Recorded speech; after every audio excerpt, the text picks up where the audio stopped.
Good morning, everyone. Thank you very much for coming to our sustainability webinar this morning. So for those of you that don't know me, I'm Gemma Cruikshank. I'm the Chief Executive at Visit Buddy Speyside, and today we are doing a webinar in partnership with Green Tourism. So I want to thank my colleagues Brooke and Ewan, who you can also see in the Zoom call today. They've done a lot of work working with Green Tourism to be able to bring you this resource package to either help you continue your green journey or start your green journey. So what I'll do now is I will pass on to Fiona Ross, who will go through the presentation, which includes what the package offers, which is also accessible on our website to all businesses within Moray. And there will also be a Q&A at the end of the session as well. So I'll just pass on to yourself, Fiona. Okay, thank you very much. So welcome to our masterclass webinar. My name is Fiona Ross and I'm one of the sustainability assessors at Green Tourism. I'm delighted to be here today to talk to you about the actions you can take to develop your business sustainability journey. Firstly, I'm going to let you know a little bit about sustainable tourism, some of the definitions, what it means, and talk about some of the terminology. Then I'm going to talk to you about why you should consider a sustainable route, why go green, in relation to people, places and planet, and also other top reasons such as compliance with legislation, cost savings, improving your reputation and achieving competitive advantage. I'm going to talk about how and where you can start on this journey by going through the main milestones of a baseline review for your business. The first step, focusing on costs. What do you spend your money on and what do you throw away? And then we will look at any community action you could take, and then look at your customer engagement. How, when and where do you engage with your customers on sustainability matters? Once we've looked at your baseline review, we're going to look at what the review has flagged up. What are the focus areas for improvement and how can you get organised? We talk about going through the plan, do, check, act process, and then how you use this to progress your action plan. We will then tell you a little bit more about a document called the pre-assessment checklist, which we can send to you, which will help you develop your action plan. We will then go into a little bit more detail about your climate action plan, give you some top tips, talk about the resource guides that are available to you on the website, and then take any questions at the end. Sustainability is essentially about the triple bottom line. It is about the environment, but it's also about the economy, and it's also about social aspects. Net zero carbon is a term that's been used a lot. Carbon neutral means that you've taken steps to offset the carbon emissions of your business, such as making changes in operations like switching from fossil fuels to renewable energy sources. Meanwhile, net zero refers to removing equal amounts of greenhouse gases from the atmosphere as are emitted. It's actually about reducing and balancing your carbon emissions to zero. And offsetting is one of the aspects that you can do in order to achieve net zero carbon. A link has been included here should you wish to find out more. The Sustainable Development Goals have been around for a number of years now. They were adopted around 2015. There are 17 goals for governments, but also now for businesses to give them a framework to work towards. And the United Nations website actually has an area that is specifically on tourism and the Sustainable Development Goals. And the link here gives you a bit more information about that. Declaring a climate emergency is something that a lot of organisations have done. Most local authorities have declared a climate emergency in one form or another. There's a list of all the different agencies that have signed up, and again, it's a public commitment to reducing greenhouse gases. Meanwhile, Tourism Declares a Climate Emergency is an organisation that has been set up specifically for tourism to declare a climate emergency. So why go green? Let's talk about sustainability and travel trends. 2023 will be about saying no to the normal. Travellers are tired of compromise and ready to experience an array of destinations and be influenced in new ways and book what they want when they want it. There will be no one size fits all approach. We know that 78% of people surveyed stated that they intend to stay in a sustainable property at least once in the coming year. 71% want to make more of an effort to travel more sustainably. 57% would prefer to stay in accommodation with sustainable certification. 66% want an authentic experience. 38% are willing to pay more to make their travels more sustainable, and 64% avoid popular destinations and attractions. So why go green? Here at Green Tourism, we have 3 pillars that focus on people, places, planet. That encompasses the measures that are important for you and your guests on a sustainability journey. Under people, go green because you care or you want to do the right thing, or your guests and customers are asking for it, and your staff and team want to do it. Your competitors may be doing it. Under places, you want to conserve your local area. You have lots of culture and nature nearby that you want to help protect, and you want to enhance the experience for your visitors and guests or customers. In planet, your utility bills are high. You want to reduce your waste. You want to reduce the carbon emissions that are associated with the business, and you want a safer and cleaner business. One of the most interesting things from a Booking.com survey is that 76% of customers said they would be interested in taking part in some sort of green sustainability action, such as things like a beach clean. 2-minute beach clean is a fantastic initiative that encourages people when they are out on the beaches to just take 2 minutes out of their day to do a little bit of a clean and pick up litter. Wilderness Scotland have been dedicated to operating in as sustainable a way as possible since the very beginning of the company 2 decades ago. They state to customers that you're travelling with a company that takes its commitment to sustainable tourism seriously, and that, in fact, is their climate emergency declaration. According to the Green Check quiz operated by Green Tourism, the top reasons as to why a company is looking at their environment and sustainable strategy and go green is to reduce waste generation and costs, reduce energy costs, achieve marketing advantage, save water and money, and highlight their commitments to climate change.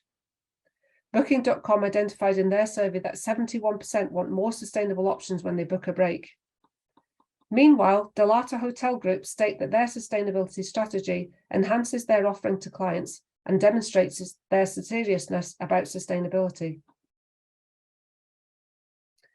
A baseline review or gap analysis is the first step in developing your environmental and sustainability strategy. The review should include business activities, products and processes. One of the first things to look at is things like your utilities and your consumables. What do you buy? What are you spending money on? And what do you waste?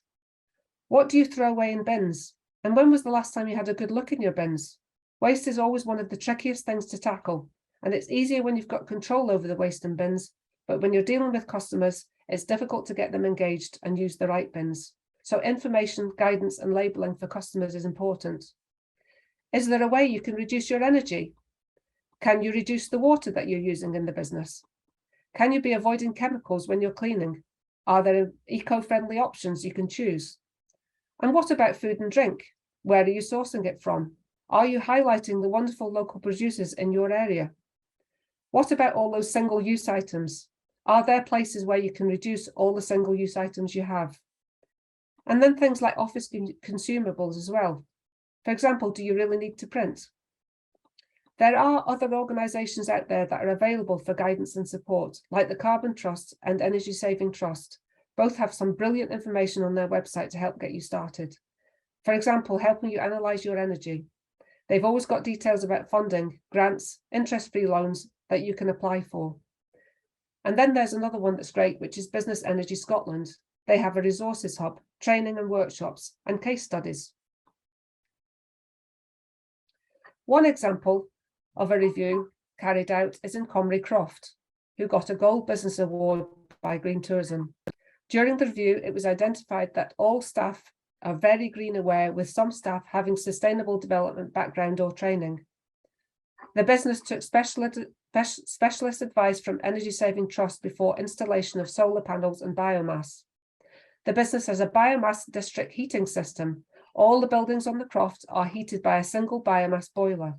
The boiler is programmed to maintain a target temperature in a thermal heat store and automatically turns down or modulates to below full capacity when this is achieved. The business also evidenced monitoring of electricity usage and production from solar panels and biomass, with 60 solar panels on the roof of the reception building and underfloor heating in the reception area. They have LED lamps now in place throughout, and the business has briefing boards and signs to encourage guests to join them in their sustainability actions. Another area to look during the review is community, accessibility and biodiversity. Do you support the local community? Are you on any boards? Do you donate raffle prizes? Do you support any local or international charities? We have seen businesses work with the RNLI, Air Ambulance, Macmillan, and so on. What about supporting local craftspeople within your area? And have you got an accessibility guide? You don't have to be a fully accessible place or venue, but it is good to make sure that it's clear and transparent by having a detailed accessibility guide. 63% of businesses do not even promote the fact that they make provisions for guests with access needs. And 75% of disabled people and their families have left a UK business because of poor accessibility. Whatever you are able or not able to do regarding accessibility should be clear and transparent and on your website for customers to check before they come to you. The link here on this slide takes you to a website by Visit Scotland and Visit England, where there is a template for creating an accessibility guide. You simply add in your information, some pictures, and it creates the guide for you. What about looking after wildlife? When you're planting nice flowers in pots and gardens, are you considering wildflowers, or are you looking at flowers that are great for bees and pollinating? And are you helping to increase biodiversity by doing things like this? Have you got any of the quirky build a bees and bees for your bees, or a bug hotel, or a hedgehog house, or these kinds of things? There's loads of really good websites out there, such as the Butterfly Conservation Trust, which helps you to tend your garden and grounds to attract butterflies and moths. Or you can support the organisation with donations, fundraising, or monitoring. The UK Pollinator Monitoring Scheme helps monitor the health of our pollinators, and you can get involved in this as well. Some of these things you can do really easily. Things like creating an accessibility guide isn't going to cost you anything and should be relatively quick, simple, and easy to do. And sometimes it's starting with the simple things that will make the difference to you. Some examples of community accessibility and diversity can be found with, for example, Argyle Walking Holidays. Their sustainable business practices include reducing the impact of their carbon emissions from their minibuses by supporting Trees for Life, which uses donations to plant trees in order to restore the ancient Caledonian forest of the Highlands. Some of the other actions they are taking include monitoring the use of energy and other resources in an effort to reduce their use even further, promoting eating places that use locally sourced food, informing customers about walking without leaving a trace, encouraging the use of public transport, having a wildlife garden around the office with a pond, wildflower meadow, and native trees, and liaising with the local community and supporting them as and when they can. During the pandemic, Diageo distilleries did video links with local care homes and offered virtual tour and taster sessions. Care home residents enjoyed a specially recorded video tour of the distillery to watch on the care home cinema screen. And residents were also presented with glasses and samples of Glenkinchie's 12-year-old whisky to enjoy. Meanwhile, Rexpeditions arranged formal and informal beach cleans in Dunoon and surrounding beaches. The owner set up a Facebook group which encourages people to go out and clean sections of the beach. This has been highly popular, with over 400 members who regularly post photos of all the rubbish they have cleaned up. They also alert Ghost Fishing UK to a large amount of lost fishing gear on shipwrecks in the Clyde. The issue with this is not only the damage this causes to historic wrecks, but lost fishing gear can help trap marine life and leave plastic in the sea.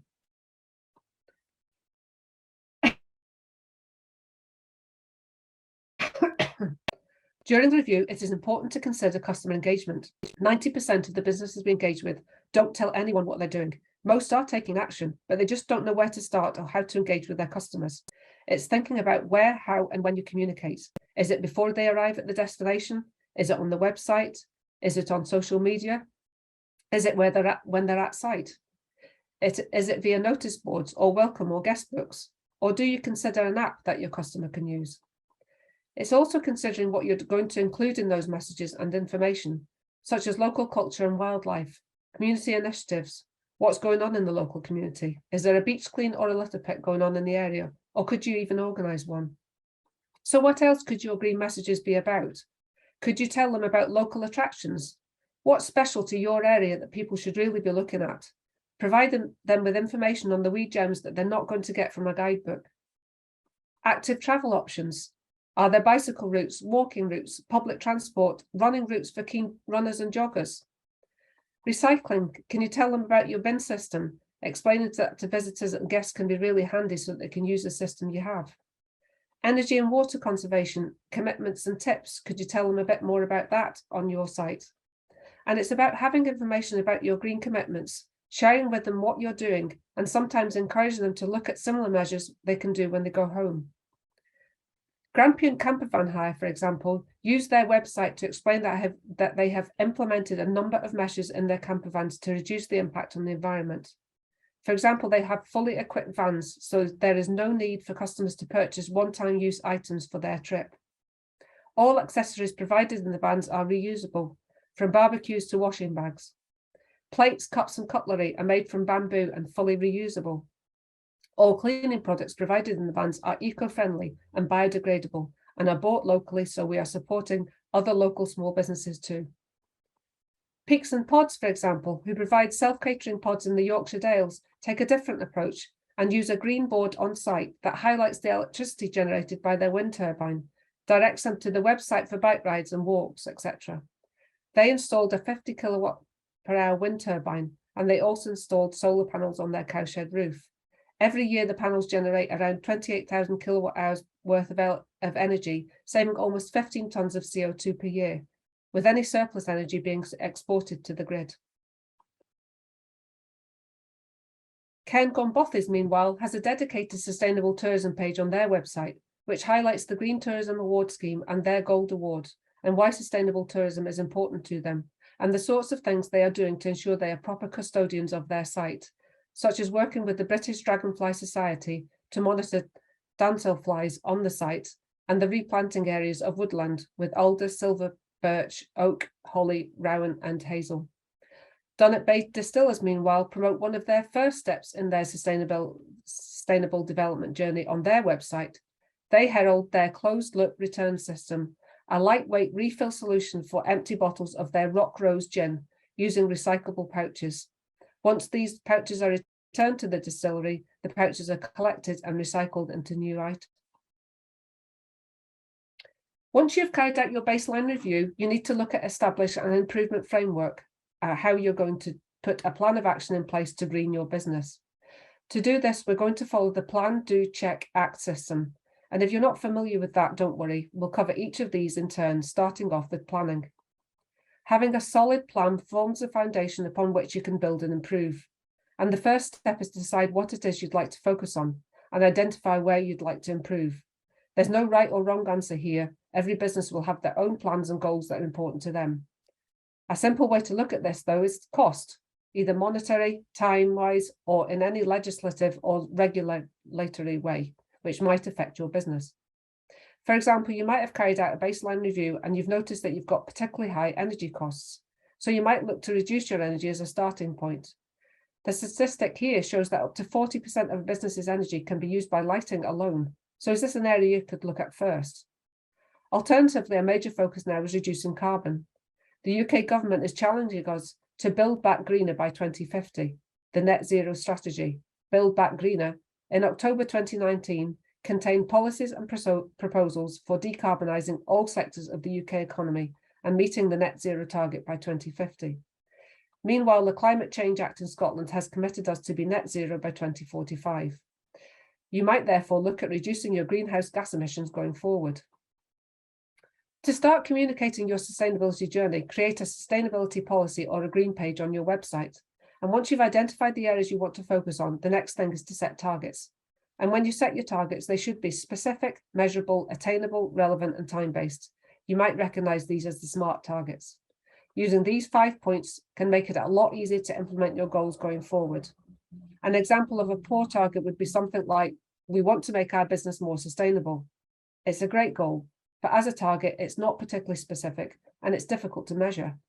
A good example of a SMART target would be something like, we want to reduce our electricity consumption by 5% over the next 12 months.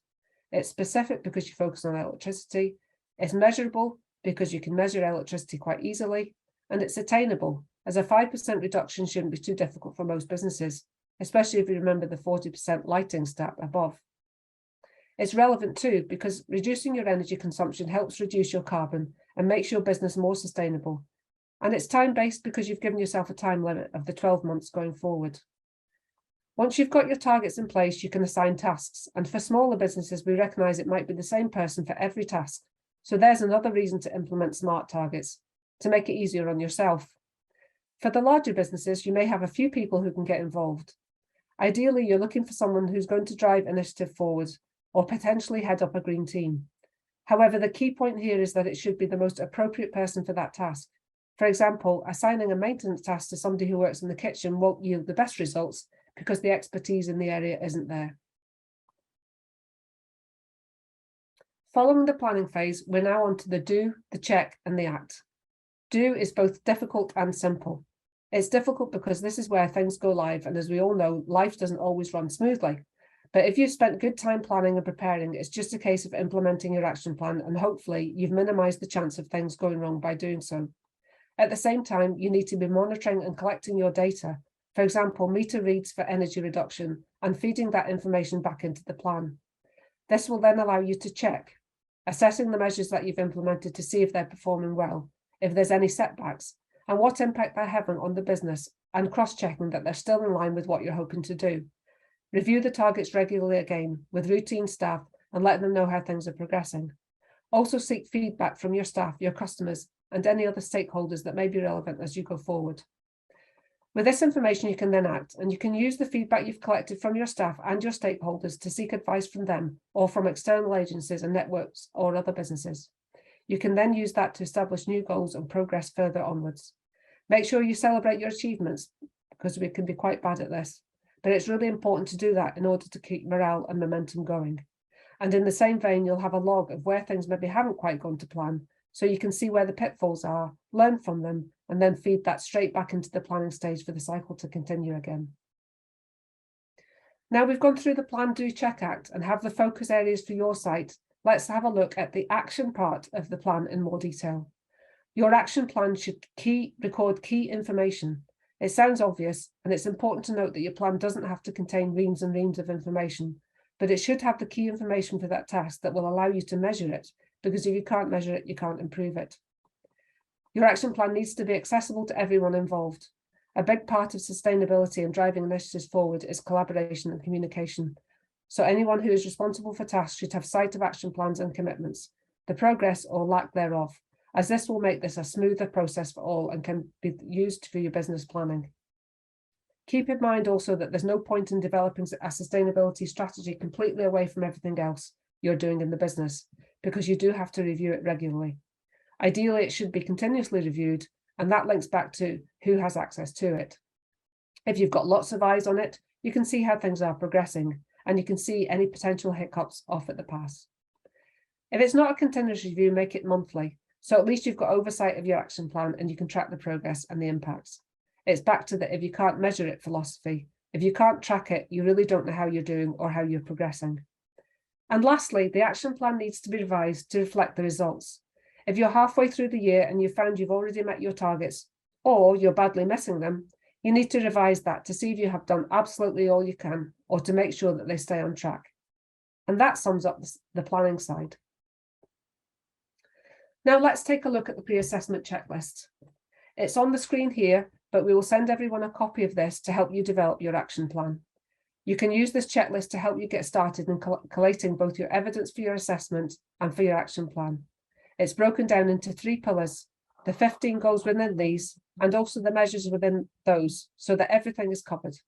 You'll notice that the checklist has a to-do box, a partial box, and then that box that everybody likes, the done box.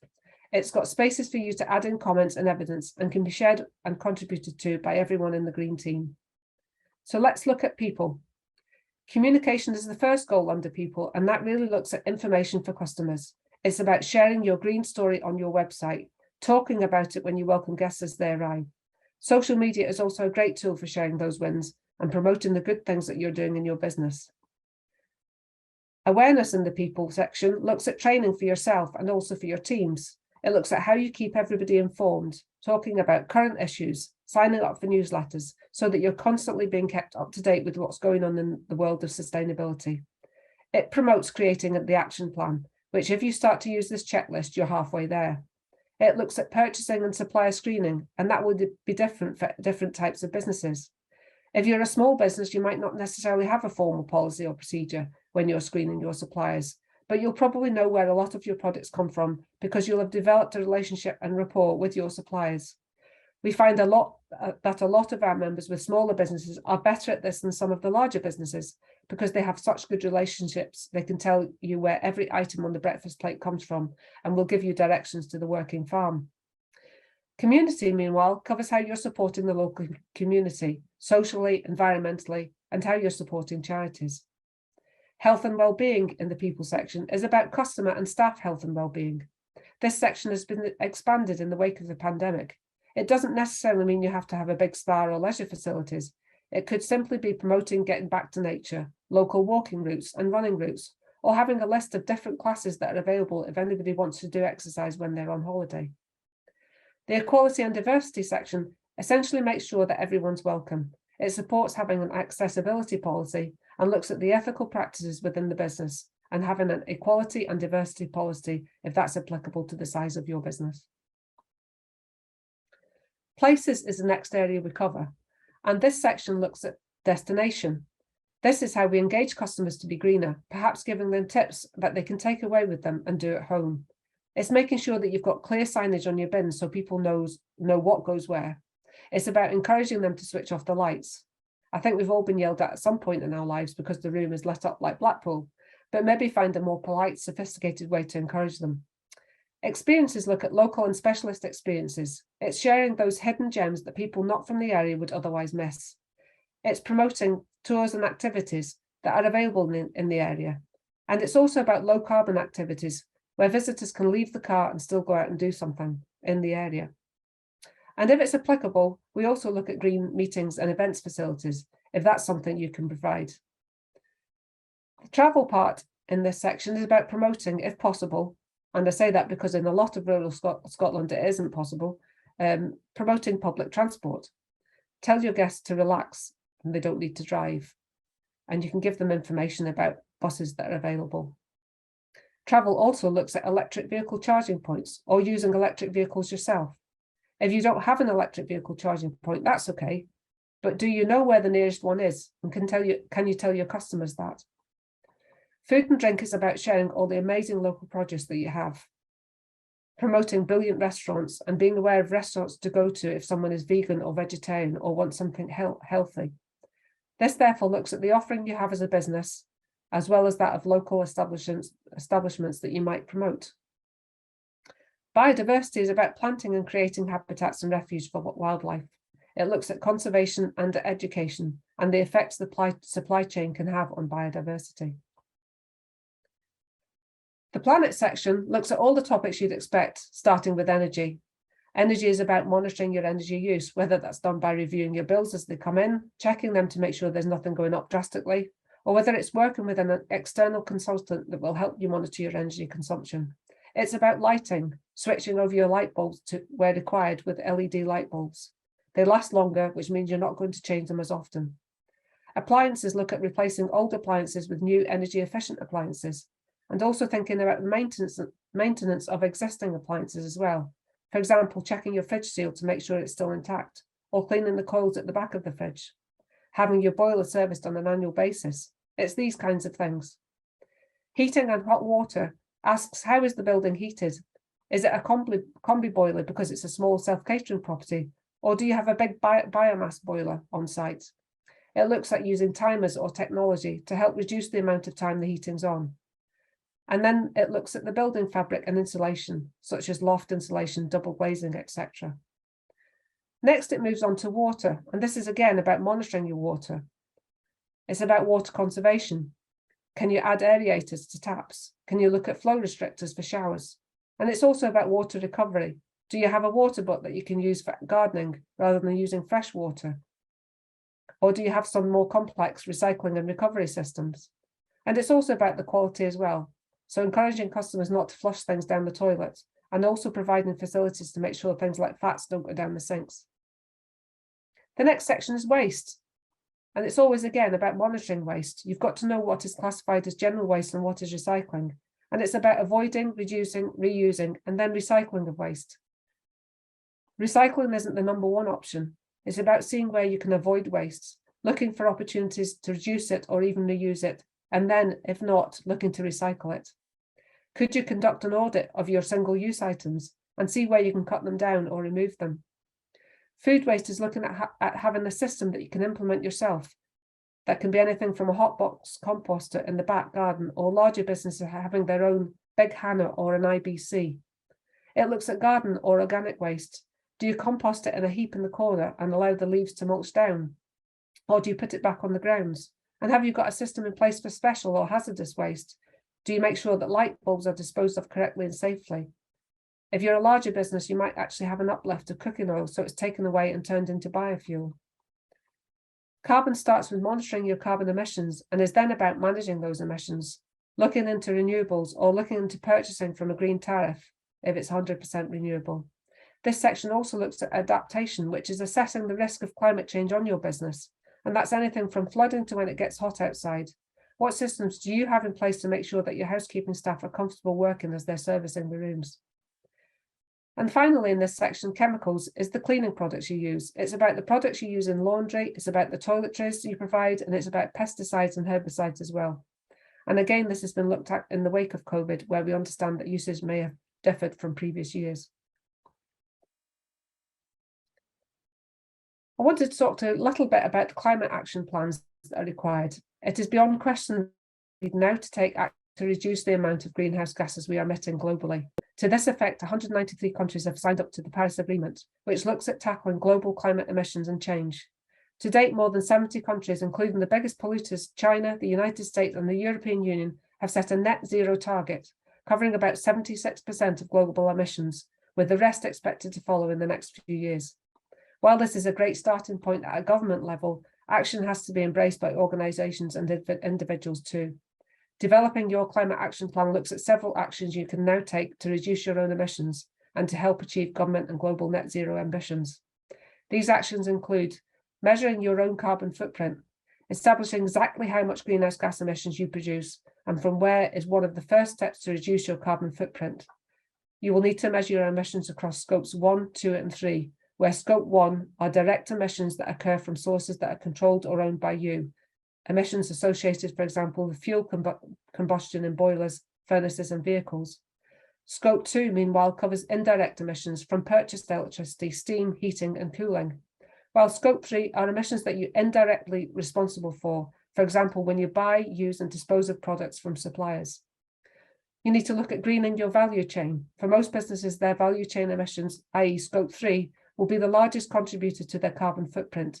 So taking action to improve your supply and value chain in terms of sustainability will go a long way to reducing your overall emissions. A first step is to assess your current situation and identify where improvements can be made. You need to consider how you use your energy. Not only does the amount of energy used contribute significantly to your overall carbon footprint, but it will also be a major cost for most businesses. Therefore, exploring ways to conserve and use energy more efficiently will have a double benefit to you. And consider how you travel. Travel emissions are currently the biggest contributor to the UK's greenhouse gases, and looking to reduce the emissions associated with your business and staff should be considered a priority. Explore sustainable and active travel options, utilising local suppliers where possible, and consider whether each journey is necessary and how you can make it more sustainable when it is. And also consider how you use other resources. Almost every action you undertake will have a carbon cost, from taking a shower or washing dishes to decorating a room or buying new stock. Ensuring the products you use and you purchase are sustainably produced and sourced, used efficiently, maintained well, reused or refurbished where possible, and disposed of properly when not use will help reduce your emissions and can result in cost savings too. And encourage others to take action. There's strength in numbers when it comes to achieving net zero and decarbonisation targets. Sign up to Tourism Declares a Climate Emergency and ensure you engage with customers, staff, suppliers and other stakeholders on a regular basis with regards to decarbonisation. Green Tourism are delighted to have been chosen to work with Visit Moray Speyside to help you all focus on sustainability and really start to make a difference. So launched today, along with this webinar, is a new resource hub with a suite of resources to help you on this journey. A series of guidance documents and templates are launched for you to tailor to your business to make everything as easy as possible for you to move forward. The information available includes guidance as well as a downloadable template for your environment sustainability policy, which can be used as it is or tailored to you to further suit your business. It includes hints and tips about developing your green story. There is guidance and a downloadable questionnaire to help with improving your supplier's environmental credentials. And there are 5 resource guides on a range of topics from waste to sustainability to assist you to develop your strategy further. Now for some top tips for your green journey. One of the easiest ones to start with is awareness. Basically, attending webinars and workshops such as this one is signing up to publications and articles to get yourself familiar with various topics. It raises your awareness. This looks at training also. The Zero Waste Scotland website has a great resources section which looks at various topics such as reducing and reusing waste, the circular economy, and food waste reduction. And then think about how you share information. Does it become part of your newsletters? Do you use a company intranet? And do you have any notice boards that you can share with staff? Try to get everyone involved. So if you have cleaners that work in your self-catering department, you need to make sure that they understand why you're trying to be greener and what your sustainability commitments are. For organisations that have meeting facilities, can you hold greener meetings and host greener events? And regardless of the size of the business, try to ascertain who is your green champion and who drives the initiatives forward. And don't forget your green team. Ask them for suggestions and ideas. Can you set up a suggestion box? Sometimes old ideas are the best. Tip 2, get your green policy done and in place. And there's no right or wrong way to write your green policy. It's entirely up to you. Check the resource hub for advice and guidance on how to do this.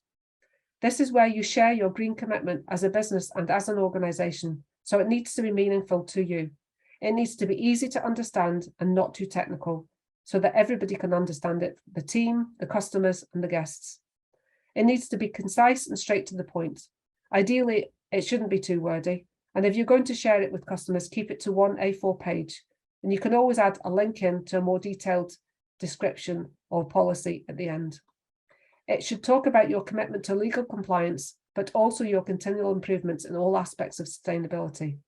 And just like your action plan, a green policy should be updated. It shouldn't be completed and left hiding in the depths of your website. It should be continually reviewed and updated because this is essentially your green journey. So your changes and implemented measures should be reflected in your green policy. With that in mind, it should mention your goals, your targets, and talk about what you've already got in place and what you've already achieved. It should be signed and dated by you as the business owner, or for large organisations by senior management. Top tip 3 is to create a visitor charter. This involves trying to find an engaging way to encourage customers, guests, visitors to be more sustainable when they come to visit. It should have hints and tips on relevant to your particular customer group, and it needs to be easy to understand. It should include local information, telling visitors how they can get involved, and help encourage them to think about changing things back at home. If you're asking them to help you conserve energy, that's something they can easily take away after their trip. Make it encouraging and influential, not too wordy, and ideally pictorial as well. Visual aids paired with descriptions can make a topic more memorable. Telling them why it's important to the destination and why it's important to you is a great idea. This example is of a top tips list from Hotel Divan, Bristol, and below is from Wigglesworth House and Cottages that uses an acrostic sustainability word for their charter. Top tip number 4 is telling your green story. You'll all be doing so much and more when you start to work through this checklist. You'll possibly even be ticking points off before you start because you're probably already doing things. It's just that you've not realised it. All you have to do is start promoting what you're doing, telling your visitors about it. Social media is a great way of sharing your green stories. Use it also to support your local community. Show that you're caring for your team and your guests and that you're buying local, that you're supporting the conservation of cultural heritage, that you're increasing biodiversity. Pictures of animals always bring in likes, followers, shares and comments because who doesn't love a cute cat, dog, hedgehog or bird? Talk about your efforts in reducing carbon, that you're recycling more or producing minimal waste, that you're saving water, that you're potentially avoiding chemicals, and you're using plant-based cleaning products and good old-fashioned methods like vinegar and bicarbonate of soda and lemon. Be honest and transparent. This is a big one. Don't greenwash. Most people can see through it, and visitors are becoming more and more knowledgeable when it comes to sustainability. Provide evidence and information surrounding what you're doing, as well as pictures. Everybody's on a green journey, and this demonstrates how far you've gone with yours. On the right here, we can see we have some examples of our members' green stories that are displayed on our website, which contains some great information and hints and tips. And lastly, number 5, get involved with campaigns. A great way to do this is to get involved with green days and events. World Environment Day is the 5th of June. Another one that's coming up in September is the Great British Beach Clean in conjunction with the Marine Conservation Society. You can volunteer yourself. Staff can volunteer to help clean your nearest beach. You get sheets to record what's been collected, and that helps them generate a report at the end of it. You could even get involved with green active travel. Dust off your walking shoes and walk to work throughout National Walking Month, which takes place in May. Or there's World Car Free Day in September, which got fantastic traction on social media last year, where staff and visitors alike shared how they were getting to attractions or accommodations without using their cars. Social justice and community campaigns are great to get behind too. Mental Health Awareness Week is the 15th to the 21st of May, and Deaf Awareness Week is also that month. There's been a much greater awareness of how to communicate with deaf people during the pandemic. And this has led to a surge in being able to sign. So is this something that you could consider even learning a few basics in? Lastly here, waste and single-use plastic is covered by the likes of World Oceans Day in June. Around this time, you could promote the Refill app. It's free to download and to sign up to. Originally, it was designed to show you where you could refill your water bottles, but now they've expanded it to show you places where you can take your own containers, coffee cups or tubs, and also where the nearest zero waste shop is, where you can fill up with the likes of cleaning products or rice and pasta. It's a brilliant app to either sign up to, become one of their listed businesses, or to even promote to guests and visitors. I've given a lot of information to you there, but by keeping things simple and logical, there should be enough in there to get you started or to develop what you've already started. So that's the end of the presentation today, and I'd like to take any questions with the team. If you have any, please let us know.